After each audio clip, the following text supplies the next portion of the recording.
Good morning students. I hope आप लोग अपने घर में सब सेफ हो गए और हम आज अप्रॉक्सीमेटली 2 और 3 मंथ्स के बाद एक दूसरे से बात कर पा रहे हैं।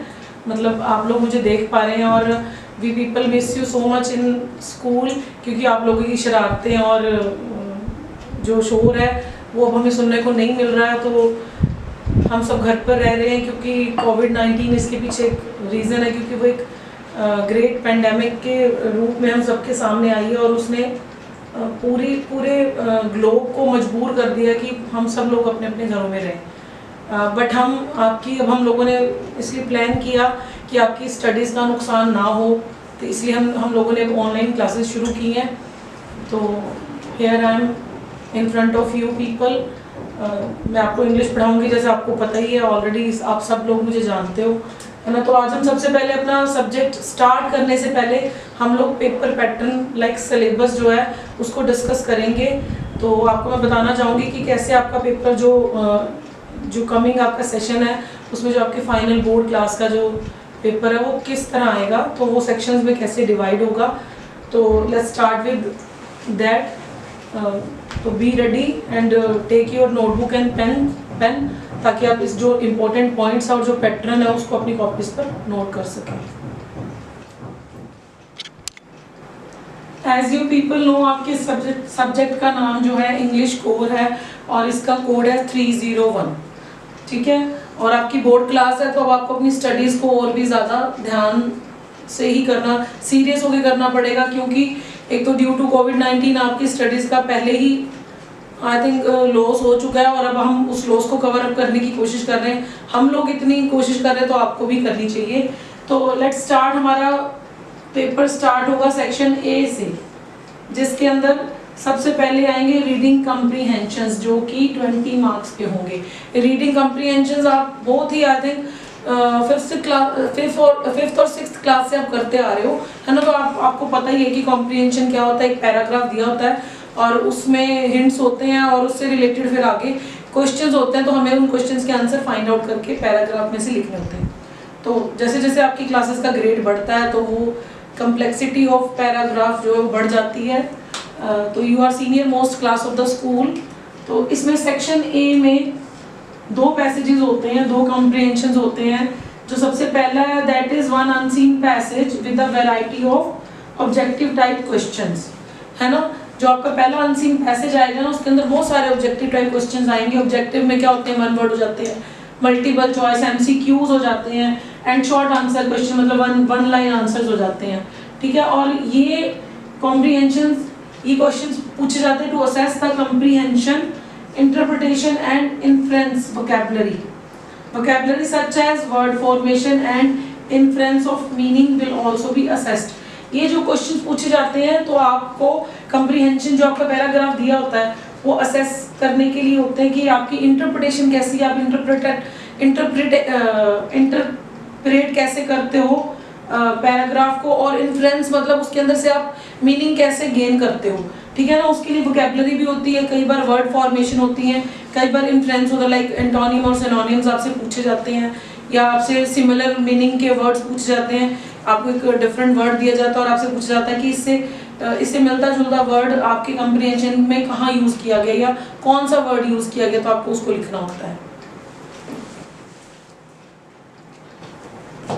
जो कॉम्प्रिहेंशन की बात हम कर रहे थे, इसमें 5 एमसीक्यूज आएंगे आपको। एमसीक्यूज जैसे मैंने आपको बताया मल्टीपल चॉइस क्वेश्चंस होते हैं, जिसके अंदर क्या होता है, आपको एक क्वेश्चन के आंसर के लिए 3 या 4 ऑप्शंस दी होती है और आपको उसमें से राइट ऑप्शंस चूज करके उसको टिक करना होता है और लिखना होता है। आगे जो 7 ऑब्जेक्टिव टाइप क्वेश्चंस आएंगे, objective type it can B 1 word और इट कैन बी 1 लाइन, ये दोनों मिला के ये आपको 12 मार्क्स में आएगा। और ये पैसेज किस तरह का होगा, this passage will include one of the following.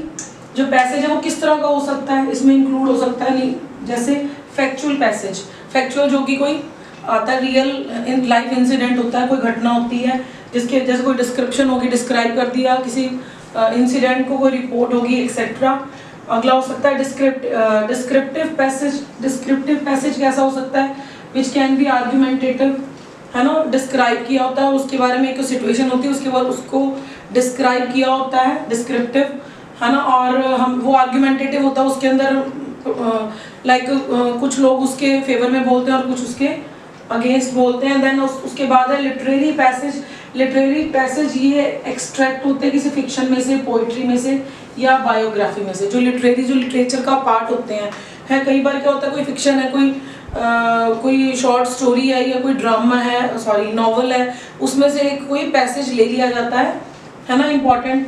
या फिर कोई पोइट्री है, पोइट्री का कोई किसी फेमस पोइट की पोइट्री को एज अ कम्प्रीहेंशन आपके लिए चूज किया जाता है। या कोई बायोग्राफी और ऑटोबायोग्राफी में आपको फर्क पता है ना। बायोग्राफी होती है किसी की लाइफ स्टोरी के बारे में लिखना और ऑटोबायोग्राफी अपनी लाइफ स्टोरी के बारे में लिखना। तो ये आपका फर्स्ट काइंड ऑफ पैसेज है जो जिसके अंदर आपको बताया गया कि कितने एमसीक्यूज आएंगे, कितने ऑब्जेक्टिव टाइप आएंगे और इसमें वोकैबुलरी भी आती है। सेकेंड जो पैसेज आता है, it will be of 8 marks, जो आपको टोटल मार्क्स मिला के बनेगा। ये टोटल 20 मार्क्स का था ना रीडिंग कॉम्प्रीहेंशन, जो आपका 12 मार्क्स का था वो ए था, पहला पैसेज था। अब जो सेकंड पैसेज है वो 8 मार्क्स का है टोटल, ठीक है। ये क्या होता है, इसमें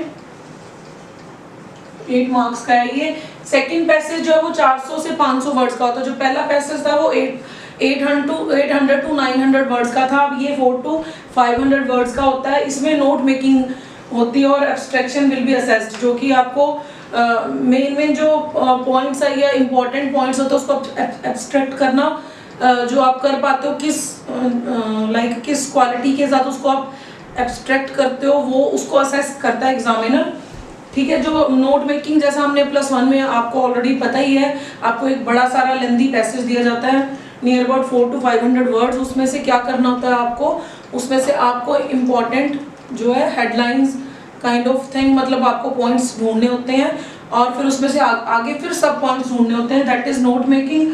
और उसके बाद सेकंड वन जो होता है उसमें वो क्या होता है, समरी, जो आपको एक पैराग्राफ दिया हुआ है बड़ा लेंदी, उसमें से आपको वही इंपॉर्टेंट लाइंस नोट डाउन करके इन अ फॉर्म ऑफ समरी लिखना होता है। ये बोथ आर 4 मार्क्स। पहले क्या होता था, जो नोट मेकिंग है वो 5 मार्क्स का होता था और समरी 3 मार्क्स की होती थी, पर अब इनको इक्वली डिवाइड कर दिया गया है। तो that is about your section A. अब हम सेक्शन बी के बारे में बात करेंगे।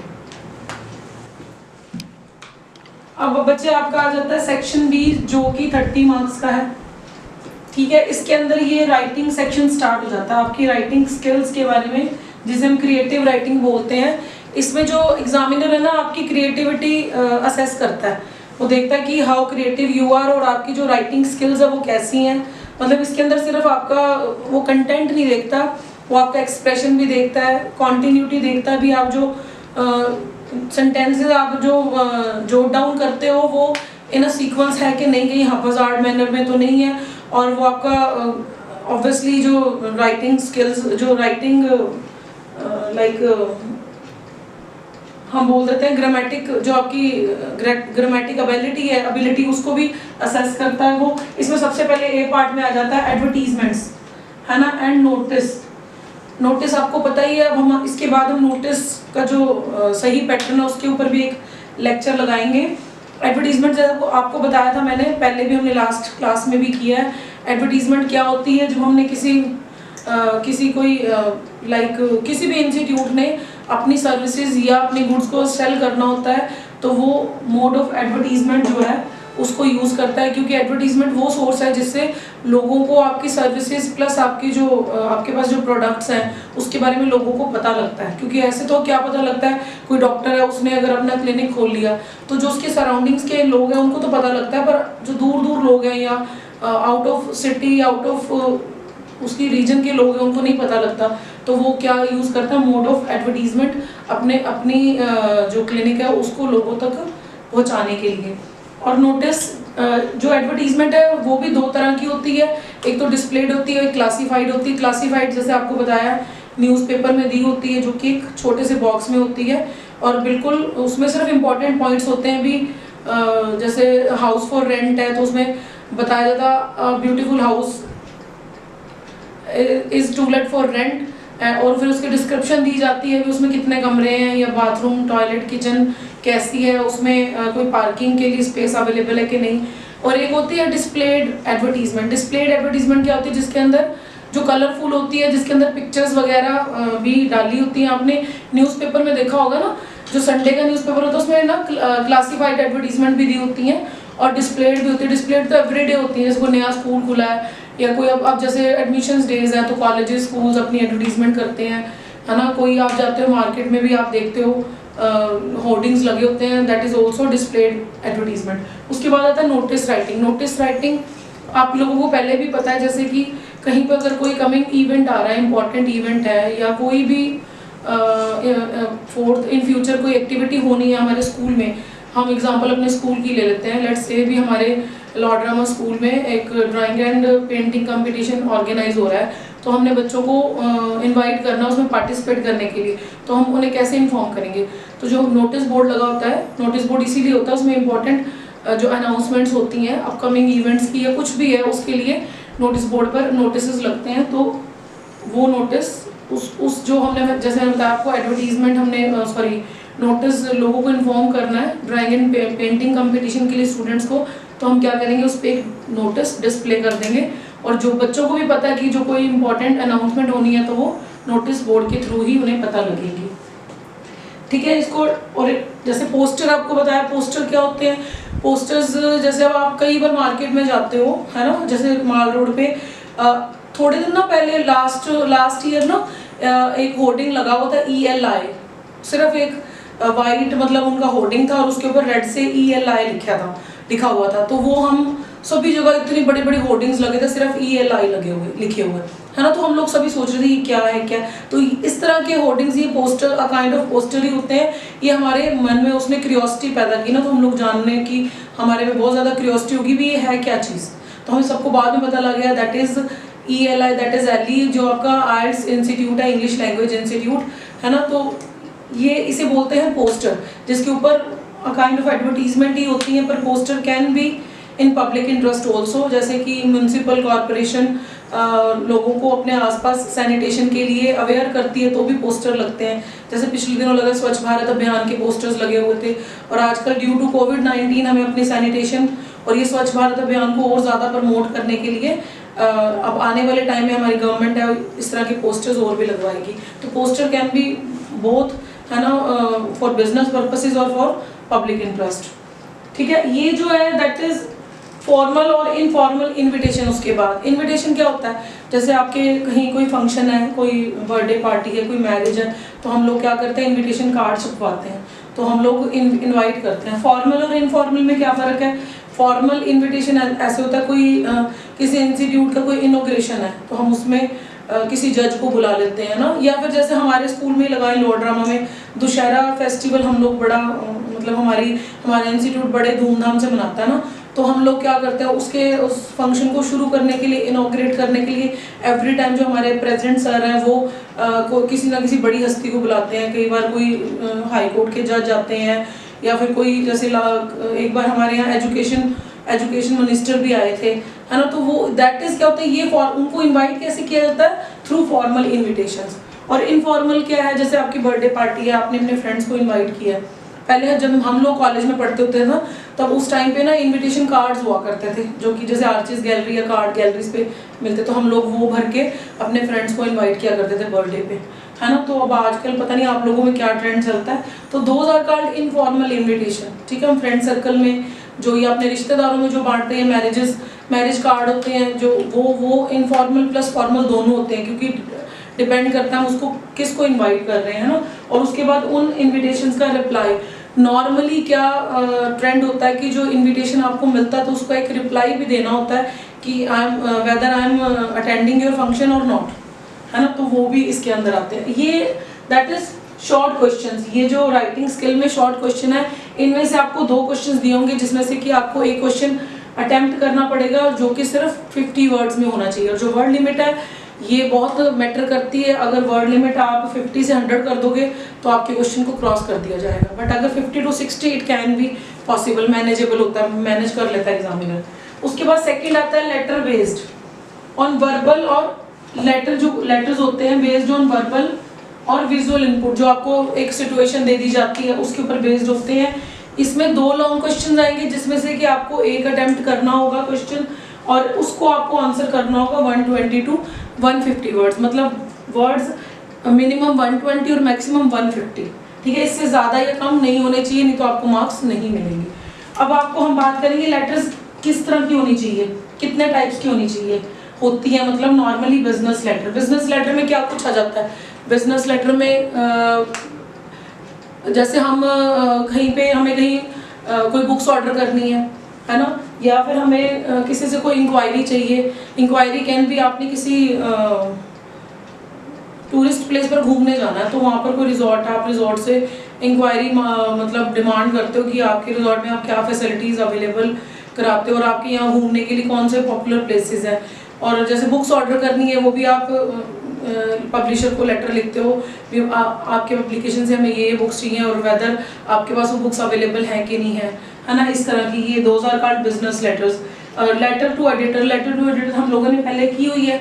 जैसे कोई particular you are facing some particular problem in public interest, आपको लगता है कि जैसे हमारे आसपास आजकल सफाई का ध्यान नहीं लोग कर रहे हैं, तो you want to make aware people about the sanitation of our surroundings, तो हम लोग एडिटर को कन्विंस करने के लिए लेटर लिखते हैं। और या फिर कोई एडिटर के उस न्यूज़पेपर में कोई आर्टिकल छपा है, कोई भी कोई इन्फॉर्मेशन पब्लिश हुई है, तो उसके रिगार्डिंग आपको एडिटर से कोई इन्फॉर्मेशन चाहिए तो आप लेटर लिखते हैं एडिटर को।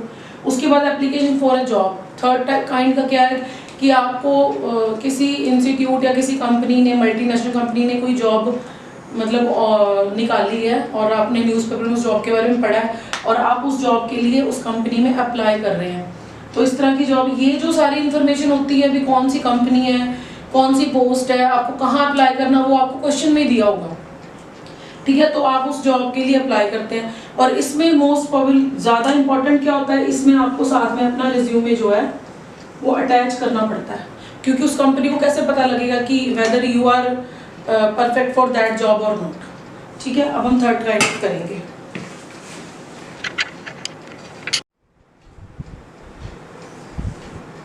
अब राइटिंग सेक्शन में सी पार्ट है, उसमें आ जाएंगे 2 composition which are based on visual and verbal inputs, ठीक है।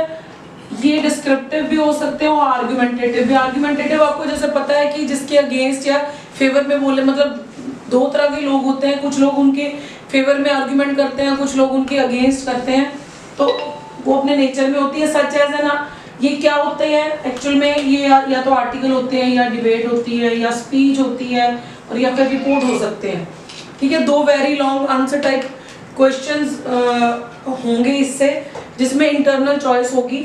मतलब फर्स्ट क्वेश्चन आएगा जो ये जो सी पार्ट है, मैंने आपको बताया आर्टिकल, डिबेट, स्पीच और रिपोर्ट, इसमें से आपको 2 लॉन्ग क्वेश्चन आ सकते हैं जिसमें इंटरनल चॉइस होगी। मे बी आर्टिकल और डिबेट में चॉइस आ जाए, मे बी स्पीच और रिपोर्ट में चॉइस आ जाए, इंटरनल चॉइस होगी।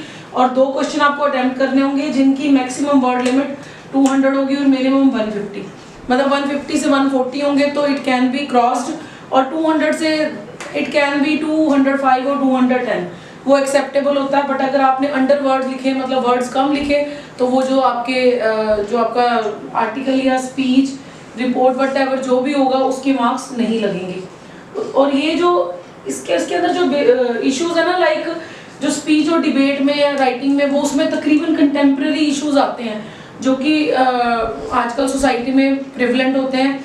जैसे स्पीच पे डिबेट के ऊपर कोविड-19 को लेके कोई भी किसी भी तरह की आपको मतलब स्टेटमेंट आ सकती है, जिसमें बोल सकते हैं कि आपको एक लाइक डिबेट करनी है, डिबेट राइटिंग लिखनी है। और या फिर हमारे सराउंडिंग्स को लेके, सराउंडिंग्स की सैनिटेशन को लेके कोई स्पीच के लिए टॉपिक आ सकता है।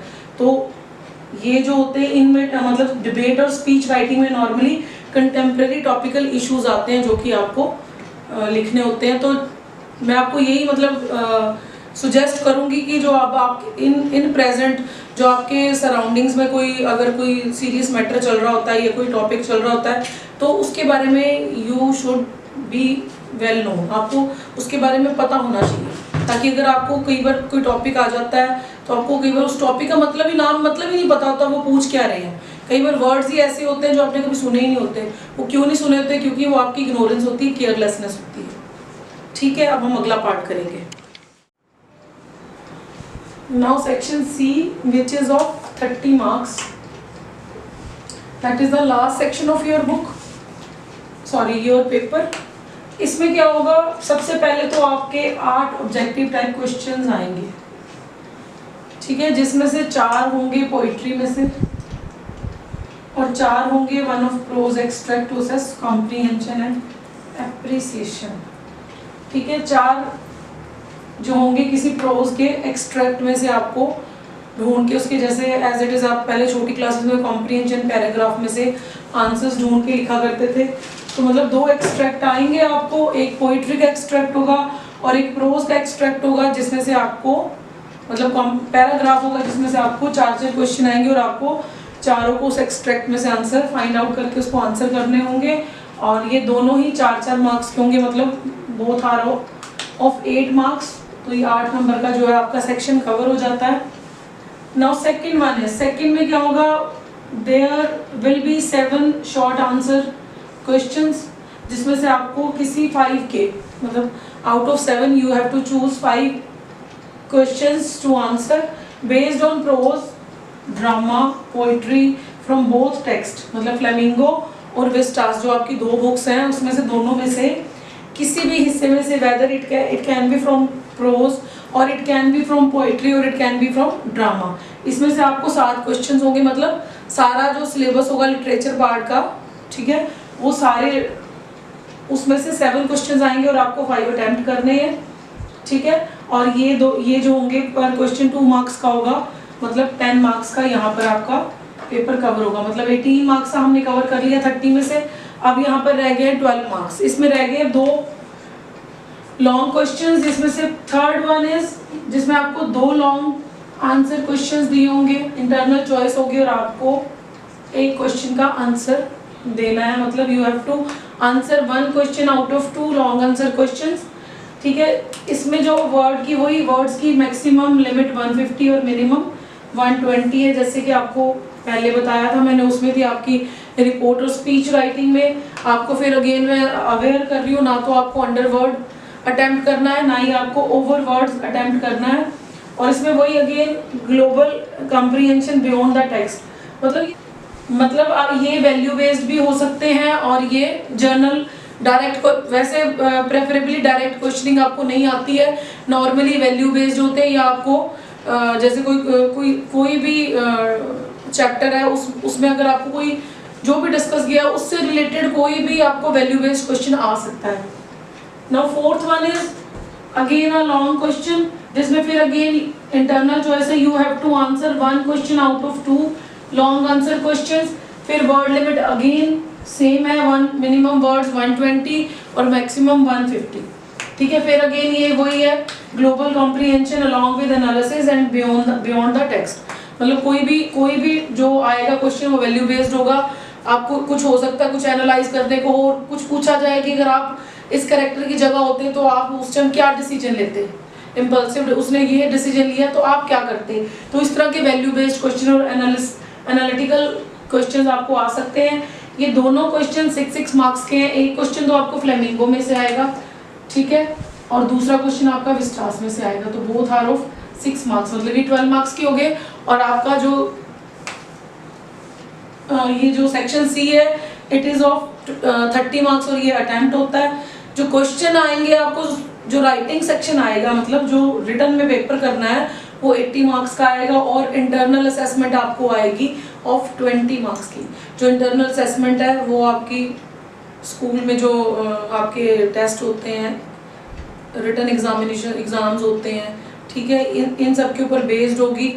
और असेसमेंट जो वो आपको पता ही है, आपका जो क्लास में बिहेवियर होगा प्लस जो आपकी परफॉर्मेंस होगी, वो सब इंटरनल असेसमेंट का पार्ट है। तो आपको जो अटेम्प्ट करना है, जिसके लिए प्रेपरेशन करनी है, वो 80 मार्क्स के लिए है, जो मैंने अब आपको डिवाइडेड बता दिया है। आई होप आपको डिवाइडेड सेक्शन पता लग गया होगा और आपको पता है कि जो क्रिएटिव राइटिंग है दैट इज मोस्ट इम्पॉर्टेंट। आपको लिटरेचर पार्ट है वो भी करना है बहुत अच्छे से, पर अगर आपका राइटिंग सेक्शन बहुत अच्छा है तो देन आप you can get very good marks.